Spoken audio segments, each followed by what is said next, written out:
Pass to Garry Jacobs. Garry is the chief executive of the World Academy of Science, of Art and Science, and he is an American who, however, lives in India. So it's a good example, but maybe kind of a chance for me to say it, that the World Academy of Art and Science is intellectually extraterritorial. We don't view the things from the optics of one country's experience, which means we are not tied, if you like, anchored in just the countries in which we work or the countries that are closest to us. We really think of the world as such. So if I pass the word to you, Garry, and I would ask you to say a few things about the Academy, which is not as yet known so well as it will be after today. Thank you, Bogan. Good morning. We live in a time of unprecedented challenges and also unprecedented opportunities. I believe that's true for Ukraine today, and though this is my first visit to your country, just spending a few days here and especially having the privilege of meeting a number of young, very enthusiastic people, I really feel the truth of the opportunities that are here.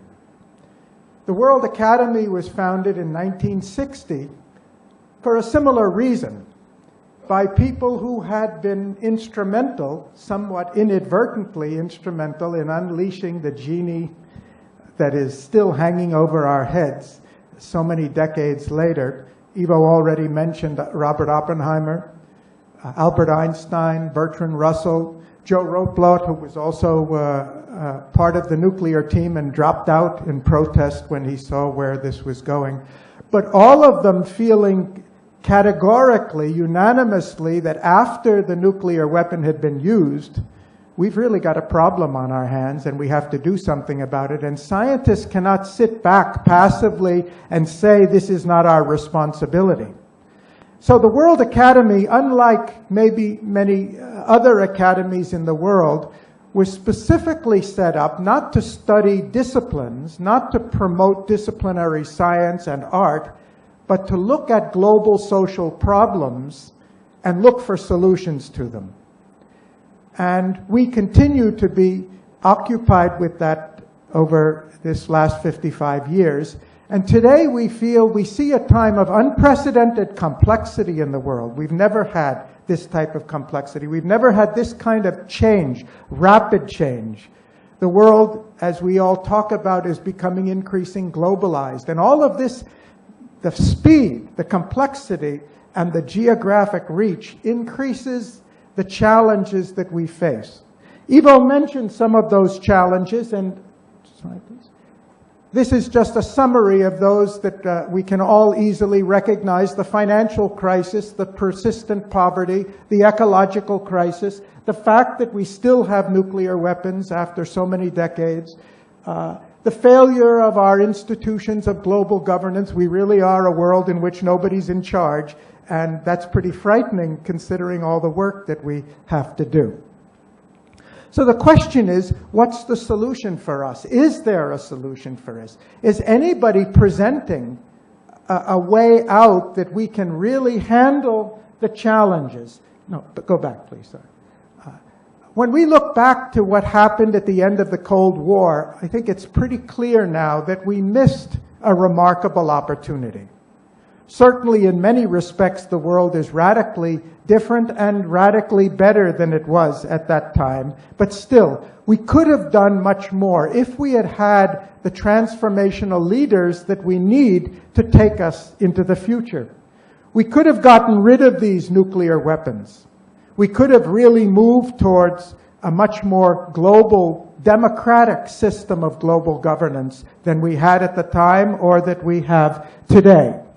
We could have looked to build a cooperative security system that really ensured and protected the needs of all countries. Ukraine was one of the pioneers in getting rid of these weapons, but unfortunately, the others have not followed suit, and it's still hanging over our heads. Please. In fact, when we look at the world today, we see there's somewhat of a paradox. On one side, we have enormous needs that are not being met. Depending on how you count it, 1.5 billion, maybe 2 billion people who don't even have the basic necessities of life, food, clothing, and housing, and so forth.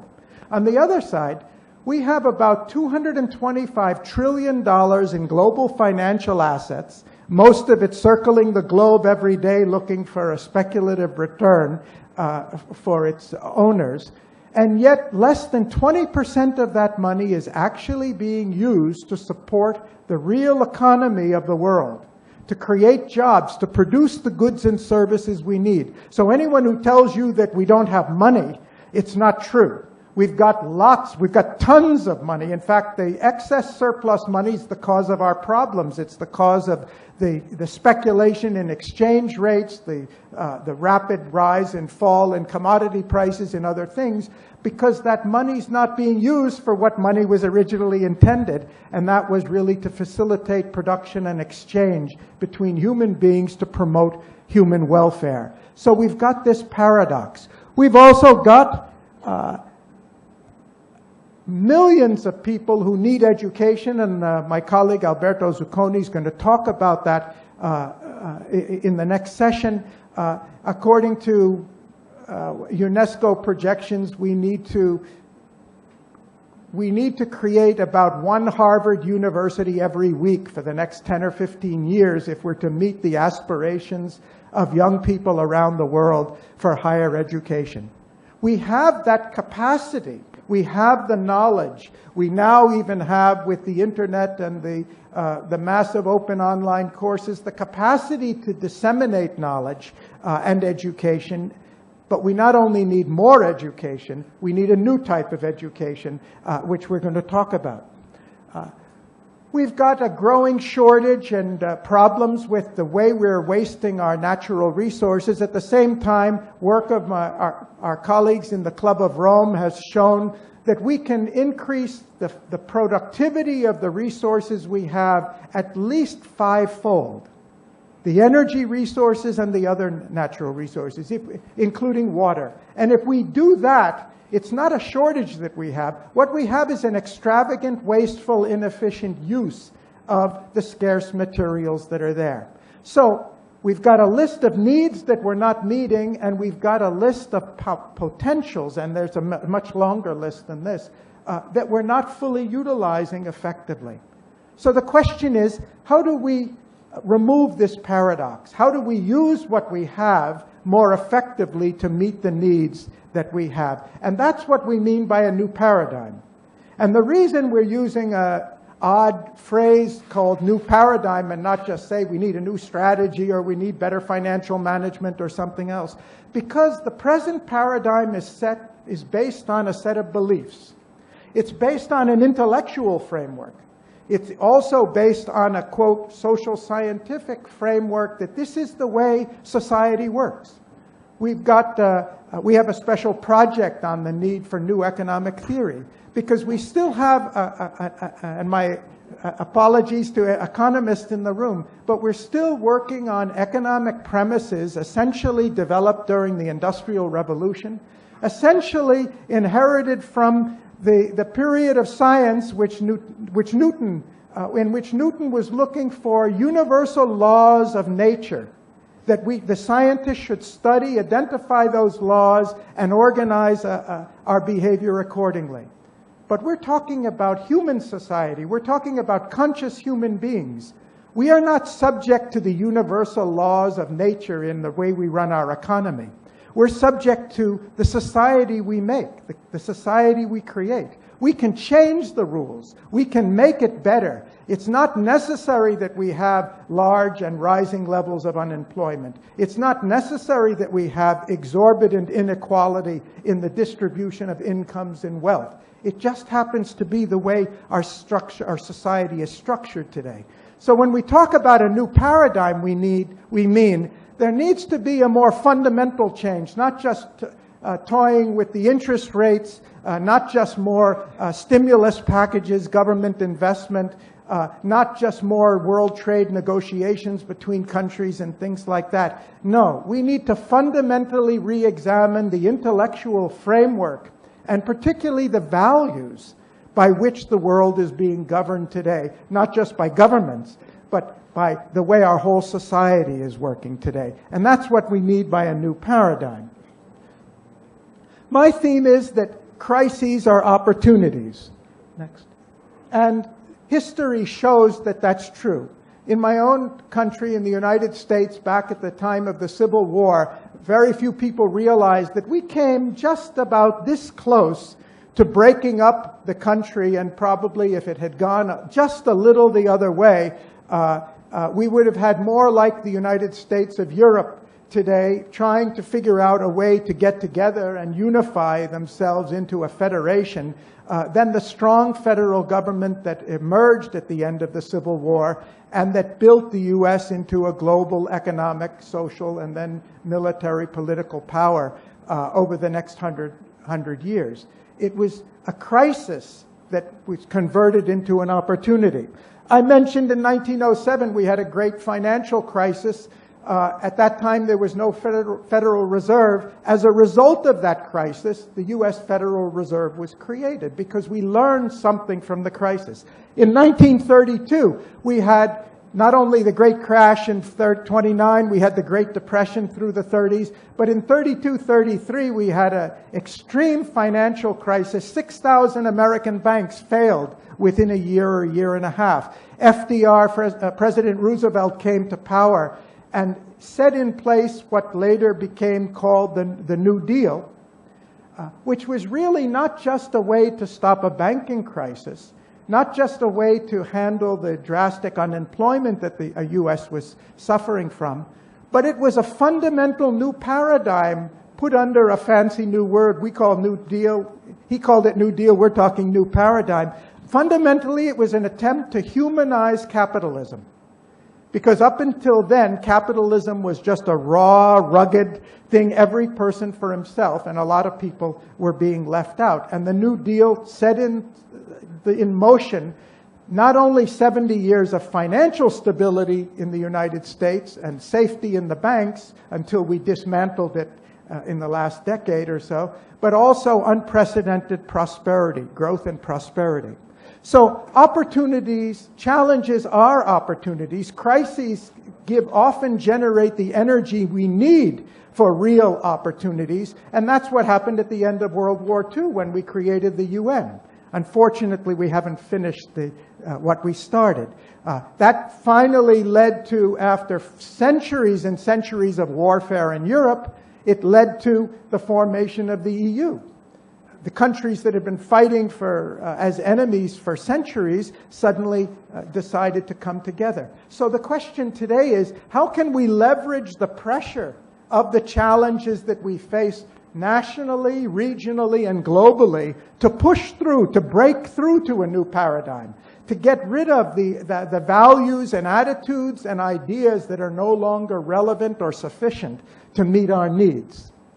There are some other very positive factors going on here. There are deep drivers that are moving us forward. We don't have to be idealistic and utopian to believe in the need or the possibility of a new paradigm.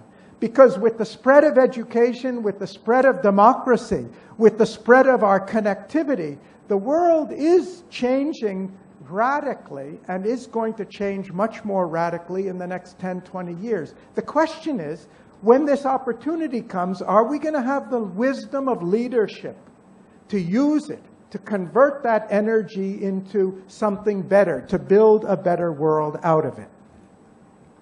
So that's the question. That's what we mean by the project that we're launching. I think you all have a brochure that just briefly outlines some of it in your packets. The need, is there any answer to this question? This is the 13th conference since the first one we started in June of 2 years ago at the United Nations in Geneva. We've been in 9 countries on 5 continents. in joining in groups like this to explore the attributes of a new paradigm and deal with how do we move from one to the other. This was a famous quote which has inspired us. John F. Kennedy said, "Our problems are man-made." And it's interesting, he said man-made, not human-made. He's taking the brunt of the responsibility where it falls. And they can be solved. I think they can be solved by men and women. But they can be solved by human beings, and that's the important thing for us. There's no sense in us saying it's a hopeless case. There's nothing we can do about it. If we've created the mess, the situation, then we can get out of it. And another one from our founders who said, we cannot solve problems with the same thinking that we use to create the problems. And that's what we mean by a new paradigm. We're going to have to change not only our actions and our institutions and our strategies, we're going to have to change our ideas and the ways we think. So we don't have time to go through all the things that we've discussed in 12 conferences, but I'd just like to highlight there's been a pretty unanimous consensus that whatever this new paradigm is, and we don't claim to have the answers, and we want to learn from you and hear from you and work with you to develop better answers, but we are pretty clear about what some attributes of the new paradigm should look like. The first is we've got to do something about the way we manage our finances internationally. Not just to avoid another 2008, but to use money and financial markets for what they're really intended for, to serve human needs, to build a human-centered economic system which really promotes human welfare, human well-being, and human security. And it's just not doing that today. And there are many things we can do about it, and many of them are known. The second is employment. It's interesting because we're in a country and a region where for decades you had guaranteed employment, and you have moved to a new system where we say employment is the result of some magic process where we all do what we want to do and everybody gets a job, but unfortunately it's not happening that way. We feel that employment is so fundamentally essential to the security of people and the stability of society in a market economy especially, that we simply can't afford to leave this to market mechanisms. I'm not saying we should go back to a socialist system where the government employs everybody. Clearly, that's not what we have in mind. But we feel there are alternatives.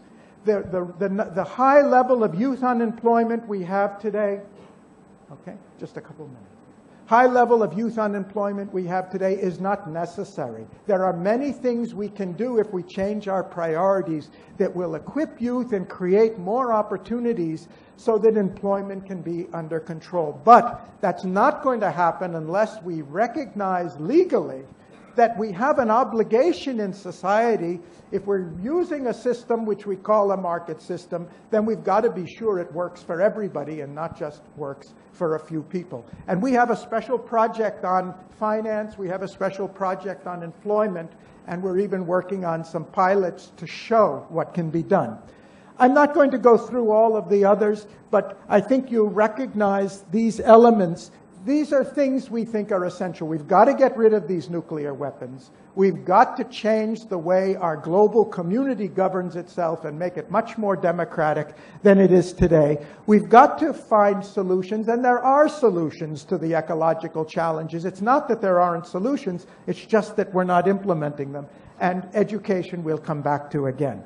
So I'd like to sum up just to talk about the intellectual part of this, which is really what we're focusing on in the Academy. We're not an outreach organization, and we don't have field work the way many other good organizations do. So what we're trying to do, we're specifically working in a few areas. One of them is what we call a human-centered transdisciplinary science of society. I'm not going to bore you with details, but we believe that we need to evolve a new social science. A social science that's not cut up into small pieces where we've got economists and political scientists and sociologists and psychologists all working in their own worlds according to different principles, according to different laws, as if these issues are separate from one another. How can we separate our psychological health from the question of whether we have job security or not, or whether we have freedom in the society we are?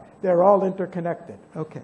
Second, we need to think differently.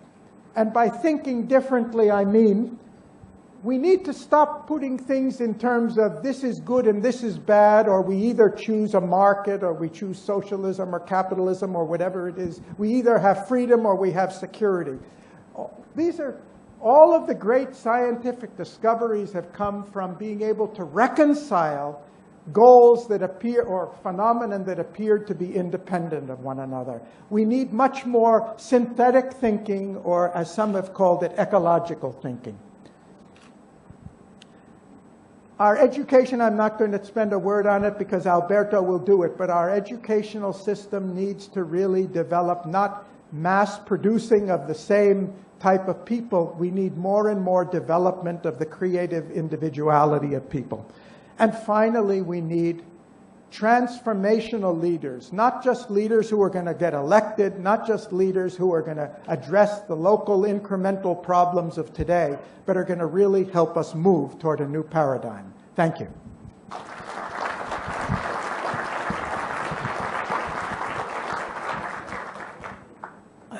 I remember another saying of Kennedy. He said, "Don't think of what America should do for you. Think of what you should do for America." I'm not sure how many people that were here in Maidan that decided to do things out of the sense of obligation to their fellow man.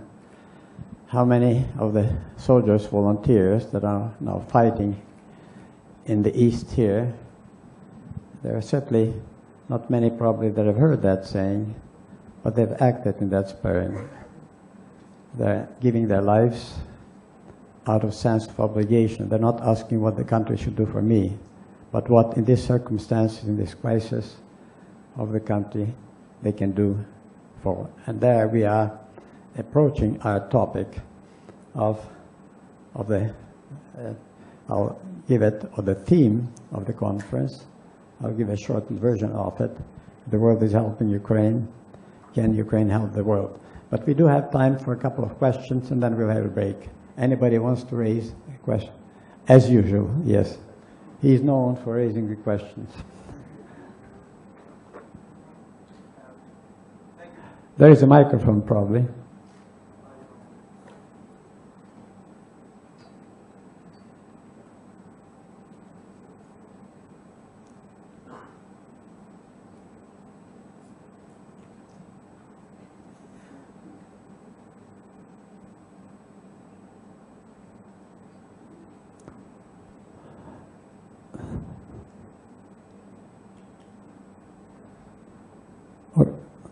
Or come up on the stage and shout, okay? So, thank you for presentation. Your speech... Shout. Louder. Just shout.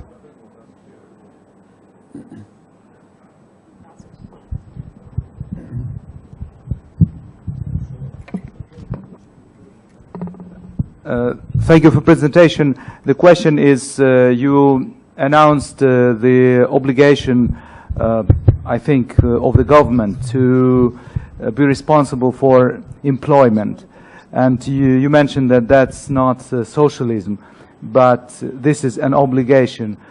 Can you repeat it once more for us? I mean, more specifically, what specifically the government has do to create employment, because we are in that paradigm, but sometimes we are considered to be old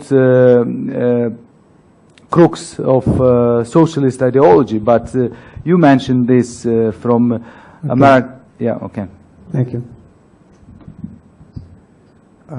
if we have a whole day, we'd love to sit and talk about this, and we can come back for that purpose because it's very important. I'd just mention a fact first. In early 40s, a little known fact, President Roosevelt drew up what he called the Second Bill of Rights. It was a Bill of Economic Rights.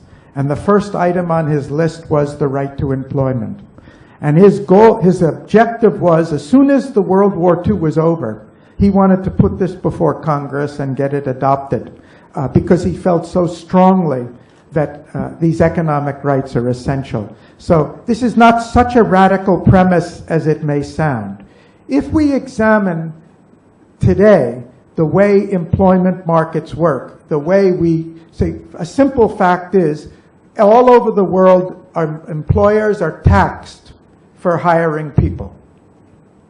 And employers are incentivized for making capital investments in plant and machinery. Because in the Industrial Revolution, we can see that the most important thing was the accumulation of capital and long-term investment. What about investment in people?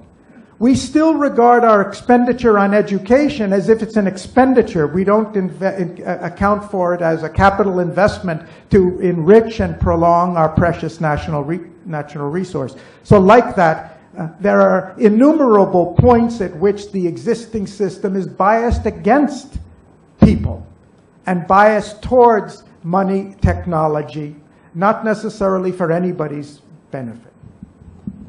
If I may actually give a bit of an answer in the Ukrainian context. The way the government can help with the employment issue is by making it much easier for companies to be started, for companies to function. And they will provide the employment. It is, and I think actually we are trying to do it, and sitting beside you is chairman of the committee in the parliament on industrial policy. So I'm sure he could actually give even a better answer, but briefly. But let me add another thing, lest you have an aversion to socialism as maybe Garry has. Just a reminder, Sweden, which was a pretty poor country until 37, exactly. And then a meeting took place between people from, unions, people from the government, and businessmen. Solzhenitsyn meeting, very well known. And then, actually from then on, socialists came into power. There are other things that happened. And the socialist government was in the government for 40 years. And that's the period in which Sweden really moved, and tremendous innovations, and the economy functioned extremely well, no unemployment, etc. So there is a socialism and socialism. And I think certainly on the other side of the sea, socialism sounds like a little bit communism. Well, there are different brands, and there's an example. Because the odd thing was that because of petroleum crisis, when the conservatives came into power in Sweden, they nationalized more enterprises in 14 months than the socialists did in 40 years. But since the time has run out for questions, I'm sorry that was so brief. We were a little bit too, how should I say, too articulate, so we did not leave you enough time for your questions, but we'll try to do that in the following session. And now there is a break, which is one of the best parts of the conference always. So we'll see you back in, what is the time? In half an hour. So enjoy interacting, and see you back, but on time.